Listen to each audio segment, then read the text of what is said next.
Please subscribe Sadhguru Sai Creations.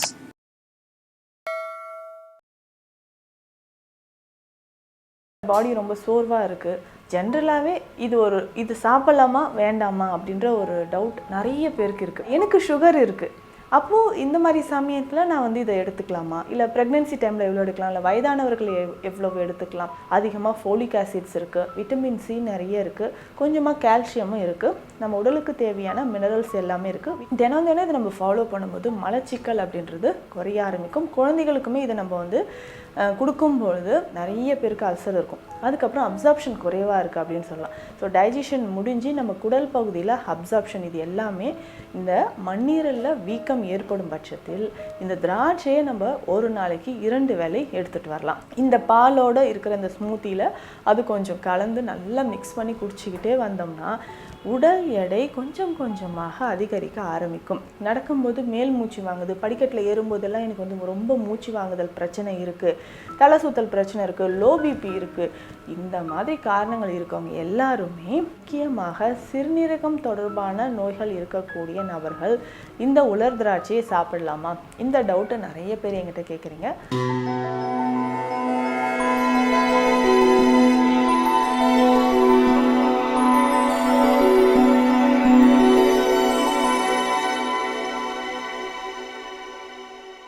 Sadhguru Sai creation viewers அனைவருக்கும் வணக்கம். நான் doctor Nithya, Siddha physician. So டயட்டில் அப்படின்னு பார்க்கும்போது நம்ம அனிமிக்காக இருக்கிறோம், இல்லை பாடி ரொம்ப சோர்வாக இருக்குது. ஜென்ரலாகவே இது சாப்பிடலாமா வேண்டாமா அப்படின்ற ஒரு டவுட் நிறைய பேருக்கு இருக்குது. அதுதான் நம்ம உலர் திராட்சை அப்படின்னு சொல்லுவோம், ரெசின்ஸ். இந்த உலர் திராட்சையை நிறைய பேர் என்கிட்ட கேட்குறீங்க.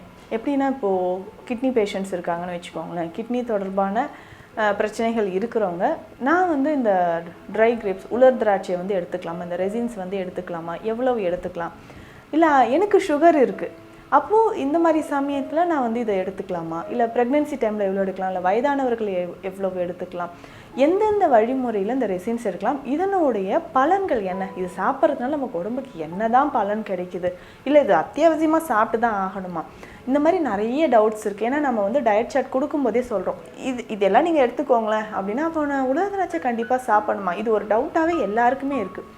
பேசிக்காக பார்த்தோம்னா நம்மளுடைய தினமுமே திராட்சை எடுக்கிறது உடலுக்கு ரொம்ப நல்லது. அதுவும் பார்த்தோம்னா இதில் விட்டமின் சி அதிகமாக இருக்குது, ஃபோலிக் ஆசிட்ஸ் இருக்குது, நம்ம உடலுக்கு தேவையான மைக்ரோ நியூட்ரியன்ஸ் எல்லாமே இதில் நிறைஞ்சி இருக்குது. அப்படி பார்க்கும்போது தினமும் நம்ம திராட்சையை தேடி எடுத்துகிட்டு போய் அந்த ஃப்ரூட்ஸை எடுக்க முடியுமா அப்படின்றது நமக்கு டவுட் தான். அதுவும் இன்றைய காலகட்டத்தில் பார்த்தோம்னா கொட்டையோடு இருக்கக்கூடிய பன்னீர் திராட்சை சாப்பிட்றது அவ்வளவு நல்லது. ஏன்னா கேன்சர் செல்களை அழிக்கக்கூடிய ஆற்றல் அப்படின்னு சொன்னோம்னா இந்த திராட்சையோட விதைகள், இந்த விதைகள்லேருந்து எக்ஸ்ட்ராக்ட் எடுத்து தான் அந்த மெடிசனே நம்ம செஞ்சிட்ருக்காங்க இன்றைக்கி. ஸோ அந்த மாதிரி இருக்கக்கூடிய சமயத்தில் அப்போ டெய்லியுமே நம்ம உலர் திராட்சை எடுக்கிறது நல்லதா அப்படின்னா நிச்சயமாக நல்லது. சரி, யார் யாரெல்லாம் எடுக்கலாம், இதோட மருத்துவ பலன்கள் என்ன அப்படின்றதும் தெரிஞ்சுக்கலாம். பொதுவாக இந்த உலர் திராட்சை சாதாரணமாக இருக்கக்கூடிய திராட்சையை பதப்படுத்தி அதில் இருக்கக்கூடிய சத்துக்கள் மாறாமல் கிடைக்கக்கூடியது தான் இந்த ரெசின்ஸ் அப்படின்னு நம்ம சொல்கிறோம். இதில் இருக்கக்கூடிய திராட்சையில் இருக்கக்கூடிய சத்துக்கள் எல்லாமே இதுலேயும் இருக்குது. அதிகமாக ஃபோலிக் ஆசிட்ஸ் இருக்குது, விட்டமின் சி நிறைய இருக்குது, கொஞ்சமாக கால்சியமும் இருக்குது, நம்ம உடலுக்கு தேவையான மினரல்ஸ் எல்லாமே இருக்குது, விட்டமின் B12, முக்கியமாக ஃபைபர்.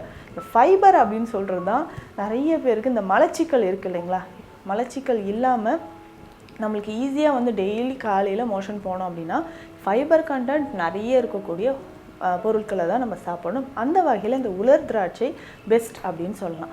இதை எப்படி எடுத்துக்கலாம், ரொம்ப நாளாக 2-3 நாளாக எனக்கு மலச்சிக்கல் இருக்குங்க, நான் மோஷன் போகவே இல்லை. குழந்தைகள் கூட நிறைய குழந்தைகள் அழுத்துக்கிட்டே இருப்பாங்க. ஸோ மோஷனே போல குழந்தைக்கு என்ன பண்ணலாம் அப்படின்னா, இரவு நேரத்திலே கொஞ்சமாக ஒரு 2 ஸ்பூன் அளவுக்கு இந்த உலர் திராட்சையை வெந்நீரில் போட்டு மூடி வச்சிடணும். காலையில் இதை நல்லா மிக்சியில் அடித்து எடுத்துக்கணும், வடிகட்ட வேண்டாம், அடித்து எடுத்துட்டு இது கூட கொஞ்சம் தேன் கலந்துக்கணும். தேன் கலந்து காலையில் எம்டி ஸ்டொமக்கில் இதை குடிக்கணும். சர்க்கரை நோயாளிகளாக இருக்கும் பட்சத்தில் தேன் கலக்காமல் வெந்நீரில் இந்த திராட்சையை நல்லா மிக்சியில் அடிச்சுட்டு இதை குடிச்சிடலாம். இப்படி குடிக்கும்பொழுது தினம் இதை நம்ம நிச்சயமாக எம்டி ஸ்டொமக்கில் ஃபாலோ பண்ணிக்கிட்டே வரலாம். தினம் தினம் இதை நம்ம ஃபாலோ பண்ணும்போது மலச்சிக்கல் அப்படின்றது குறைய ஆரம்பிக்கும். குழந்தைகளுக்குமே இதை நம்ம வந்து கொடுக்கும்பொழுது மோஷன் வந்து பிரச்சனை இருக்குது, இல்லை காலையில் எனக்கு மோஷனே போக மாட்டான், 2 days 3 days கழித்து நினச்ச நேரத்தில் வந்து மோஷன் போகிறான், இந்த மாதிரி கண்டிஷன் இருக்கிறவங்களுக்கும் இந்த உலர் திராட்சையை நான் சொன்ன மாதிரி பயன்படுத்திட்டு வரலாம். தினமும் காலையில் இது எடுத்துகிட்டு வந்தோம்னா நம்ம உடலில் அல்சர் இருக்குது, நிறைய பேருக்கு அல்சர் இருக்கும், அதுக்கப்புறம் அப்சார்ப்ஷன் குறைவாக இருக்குது அப்படின்னு சொல்லலாம். ஸோ டைஜஷன் முடிஞ்சு நம்ம குடல் பகுதியில் அப்சார்ப்ஷன் இது எல்லாமே சரியாக நடக்கணும் அப்படின்னா இந்த உலர் திராட்சையை பயன்படுத்திக்கலாம். அதேமாதிரி நம்ம உணவிலும் நிறைய இந்த இனிப்பு வகைகள் செய்யும் போதெல்லாம் இதை செஞ்சிட்ருக்குறோம். அதுக்கு அடுத்து முக்கியமாக பார்த்தோம்னா எப்படி இந்த உலர் திராட்சை நான் டெய்லியுமே இல்லை வெறுமனே சாப்பிட்லாமான்னா தாராளமாக சாப்பிட்லாம். உலர் திராட்சை நல்லா வாஷ் பண்ணிவிட்டு இதை டெய்லி ஒரு 2-3 ஸ்பூன் அளவுக்கு எல்லாருமே எடுத்துக்கலாம். அடுத்து முக்கியமாக பார்த்தோம்னா சித்த மருத்துவத்தில் இதில் வந்து திராட்சாதி குடிநீர் இல்லை திராட்சாதி கஷாயம் அப்படின்ற ஒரு மெடிசனே இருக்குது. இது எதற்கு நம்ம யூஸ் பண்ணுறோம் அப்படின்னா அனிமியா அப்படின்னு சொல்லக்கூடிய இரத்த சோகை இருக்கிறவங்களுக்கு, அதுக்கப்புறம் லிவர் ரிலேட்டடாக இருக்கக்கூடிய ப்ராப்ளம், அதாவது லிவரில் வந்து ஜாயிண்டிஸ் இருக்கும், முக்கியமாக ஜாயிண்டிஸ் இருக்கக்கூடிய நபர்களுக்கு இந்த உலர் திராட்சை ரொம்ப ரொம்ப சிறந்தது. ஜாயிண்டிஸ் இருக்கிறவங்க இது எப்படி எடுத்துக்கலாம்னா இந்த திராட்சாதி கஷாயத்தை நம்ம எடுத்துக்கலாம், இல்லை திராட்சாதி குடிநீர் மாதிரியும் நமக்கு கிடைக்குது. இதை வந்து நம்ம தினமும் 2-3 வேளை ஒரு 10-20 ml அளவுக்கு தொடர்ந்து எடுத்துக்கிட்டே வரலாம். கல்லீரல் தொடர்பான பிரச்சனைகள் எல்லாத்துக்குமே நமக்கு இந்த திராட்சாதி குடிநீரை பயன்படுத்தலாம். தினமுமே இந்த ரெசின்ஸ் உலர் திராட்சையும் நம்ம சாப்பிட்டுட்டு வரலாம். இதை தாண்டி முக்கியமாக பார்த்தோம்னா நிறைய பேருக்கு ஸ்ப்ளீனில் வீக்கம் இருக்கும். ஸ்ப்ளீன் அதாவது மண்ணீரல், முக்கியமாக மண்ணீரல் எதற்குன்னா நம்ம உடலில் ரத்தம் அதிகமாக உற்பத்தி ஆகிறதுக்கு மண்ணீரல் தான் முக்கியமான ஒரு ஆர்கன் சொல்கிறோம். இந்த மண்ணீரலோட ஒரு நலம் பாதிக்கப்பட்டுச்சு அப்படின்னா உடலோட மொத்த வேலைகளுமே பாதிக்கப்படுதுன்னு சொல்லலாம். மண்ணீரல் ஸ்ப்ளீனோமெகாலி ஸ்கேனில் பார்த்தீங்கன்னா ஸ்ப்ளீனோமெகாலி அப்படின்னு எழுதியிருப்பாங்க. இந்த மண்ணீரலில் வீக்கம் ஏற்படும் பட்சத்தில் இந்த திராட்சையை நம்ம ஒரு நாளைக்கு 2 வேளை எடுத்துகிட்டு வரலாம். ஸோ தொடர்ந்து இதை சாப்பிட்டுக்கிட்டே வரும்போது மண்ணீரல் வீக்கம் குறையும்.